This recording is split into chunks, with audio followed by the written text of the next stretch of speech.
Hey, today I'm talking about the new movie, Beau is Afraid. This is written and directed by Ari Aster, who you know from Hereditary and Midsummer, and stars Joaquin Phoenix, but also features Amy Ryan, Nathan Lane, Parker Posey, and then Zoe Lister-Jones, an actor I like a lot. This is most definitely an absurdist comedy that eventually morphs into an absurdist drama. The basic premise is Joaquin Phoenix plays a 40-year-old virgin who is very afraid of everything, and so the film is from his skewed perspective. So it's reality, but the worst version of it all. And it's about his relationship with his very terrible mother and how that has very poorly affected him. And it's a really interesting movie. Like, it's fun to see the world from this scared man's perspective, but then he's also just an unreliable narrator, so part of it is just the journey of trying to figure out, you know, what's actually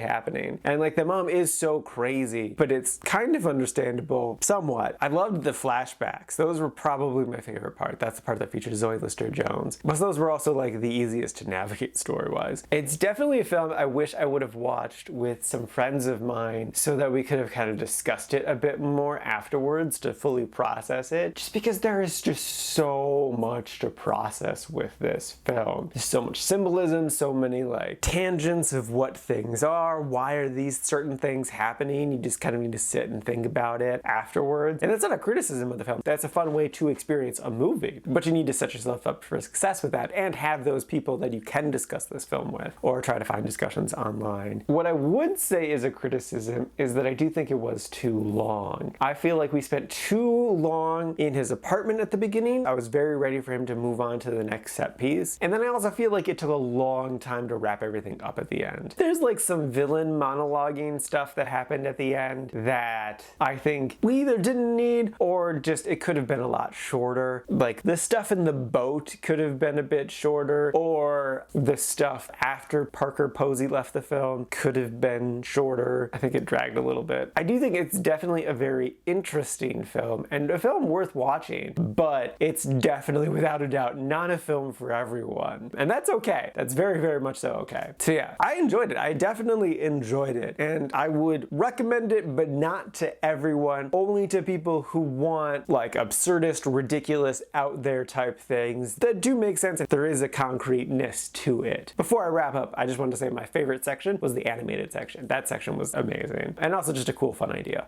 And now for my ranking. I put this at number 18 in the quite like section. So I know it's near the bottom, but it's basically a 4 out of 5 for me. And this is out of a total of 21 new movies so far this year.